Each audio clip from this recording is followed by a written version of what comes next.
Good afternoon, everyone. Today I would like to present my research, which is on the marginalization issue of rural women entrepreneurs in Tajikistan. So the issue of marginalization is, you can say that it's common, but I just wanted to point out the main problems, main issues of Tajik rural women in Tajikistan, which they faced in the past, and now it became more challenging. So, talking about the marginalization of rural women, the research question raised by me, which is what are the main factors influencing to marginalization of rural women in Tajikistan?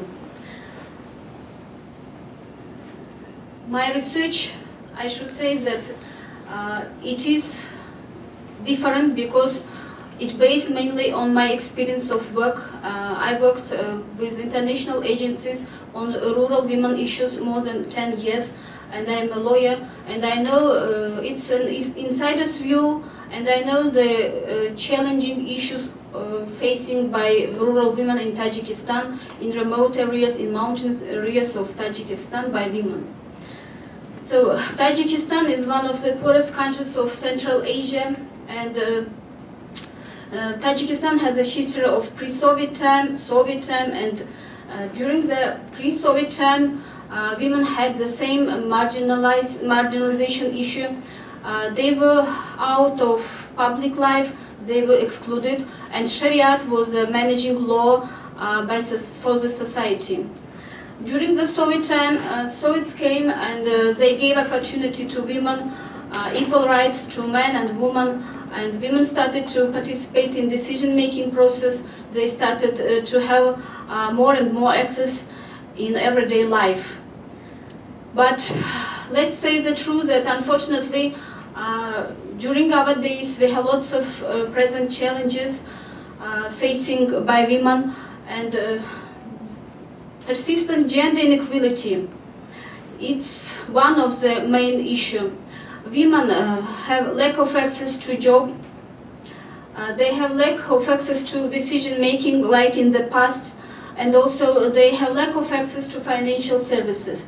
Yes, you can say, if you are aware about the situation of Tajikistan, you can say that there are lots of international agencies working in the country, but still it's not enough. I'm talking mainly about the rural women which they live in remote areas, and these areas are mainly conservative ones. So there is a gap between the statutory rights and their implementation. Tajikistan has ratified lots of international main documents. We have lots of laws which they have guaranteed, they give guarantee for equal participation of women and men, equal opportunity for both of them. But in reality, there is a gap for the implementation of these laws. Labor migration issue is one of the impacts also for the marginalization of rural women. Lots of men, they migrated to Russia due to the economic situation of the country, and women had to do farming, had to start take over the men's work, having less information. Also girls, they have less access to education due to their household plot work. So revival of traditional norms and practices is also a challenging issue for our country. Women, I already said that they're excluded from decision-making process. About 13.5% of women, they are participating in state management positions. In parliament, 1% of them. Polygamy and religious marriages are there.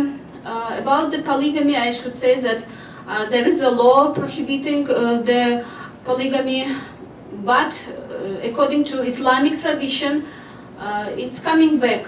People start to marry, they start to have second, third wives, and sometimes it's, unfortunately, girls even agree to be the second or third wife due to the economic situation of the country.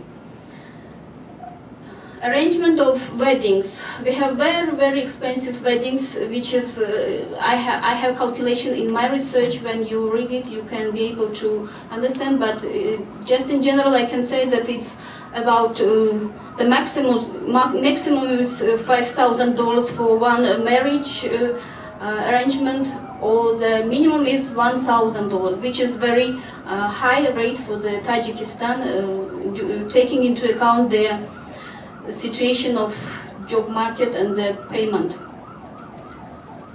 Divorce by phone messages. This is also popular. It became popular the last years because many of them, they are in migration, mainly in Russia, and they like to live there. They don't want to come back, or they don't want to support the family. They just refuse, and they marry to another woman, and they divorce just through the phone by messages saying 3 words, which is by Islam is it means talak, 3 words, you are free. After these 3 words, of course, woman cannot come to her husband, and they cannot live together. Shame-based behavior. I grew up in Soviet time, and even in Soviet time, I should mention that this shame-based behavior was there. And I remember that this is a rule, strong rule, and the strong question was what people will say if I do this or if I do that. For the moment, when I talk with women, I had lots of meetings with women, and when I ask them to participate in public life, they say, what people will say? What will say about my husband? What will say about our family? I cannot speak in public. Access to land. It's also one of the challenging issues in our country, because Tajikistan is an agricultural country. Agricultural reform is still there. We are making reform in the farms, and access to land, less access to land, proper use of land by rural women, a lack of information in there. Women, they don't know about their rights to use the land as men. And men are men who work in Tajikistan, who stayed in Tajikistan and doing farming. They are mainly dominating women, and women consider themselves just a worker in the farm. But in reality, according to the law from 2002, they have equal right to use the land. They have equal right to be the owner of the land. So I already mentioned that I have success stories and case studies in my research, and on the access to land I have a success story. You can see a woman, her name is Gulbahor, name is not changed, and she is from one of the remote areas of Tajikistan, from Spitamen district, and the issue of her case is that she worked together with a women group. They had the land, they were growing vegetables, and one day man, together with local authority, came and took the land, just started to work on this land and didn't allow them to be involved in the field work. After that, with the support of Chemonics International, where I was working, Gulbahor applied to court. Lucky she is that the land was taken back. Also, she won $17,000 as a penalty from this man. But unfortunately, very few of this kind of success story we have in our country. And thanks to international agencies that with their support, this kind of success story are there. Access to decision making is also a challenging issue. As I already said, it's due to traditional gender stereotypes, and also, as I mentioned, shame-based behavior is there. Case of Guljahan, here the name is changed, and I was working for Canadian Center on the time, and this lady, she was elected by people as a head of association to be head of several Deccan farms. But the representative of local government administration from the village, he just came after a while and replaced her to a man. But according to law, he has no right to do that because the chairman of any Deccan farm or association of Deccan farm should be elected, not appointed. When the center asked her to apply to court, said that we will support, she just refused, saying that she doesn't want to be her husband to be ashamed among the others. Access to financial services. Less access of rural women to credit is also an issue. Due to the bank credit requirements, I can say that it's lots of documentation they should prepare, and many of them, they are not, they have no education to do that. And also there is a big issue of collateral. Women, mainly in most of the cases, women, they have no any property ownership. Men are the one who are owners, and the property belongs to them, and they cannot receive credit, and bank requires some collateral to give a credit for women. That's why when you ask them, they say, oh no, I will not go to the bank, better not to start this process. So on financial services, on this I have also a case study on educated young woman. Her name is Munira. She has 2 children, but again, because of the property belongs to her father-in-law, she could not have access to any kind of credit. But she wanted just to improve their life. She wanted, together with her children, create bathroom for their house, for comfort of the house. There is a gap, I said, that between the statutory rights and their implementation. Lack of access to information is a challenging issue by rural women. Shame-based behavior, again, and gender stereotypes and religious tradition. These factors are influencing to marginalization of rural women in Tajikistan. It is very helpful. We are lucky that international agencies are there. They are working after the Soviet Union and after the independence of Tajikistan.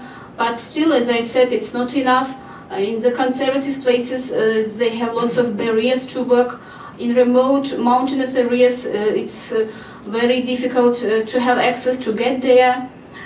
And I have recommendations for state agencies in my paper. State agencies, first of all, I think that they should collaborate close with international agencies.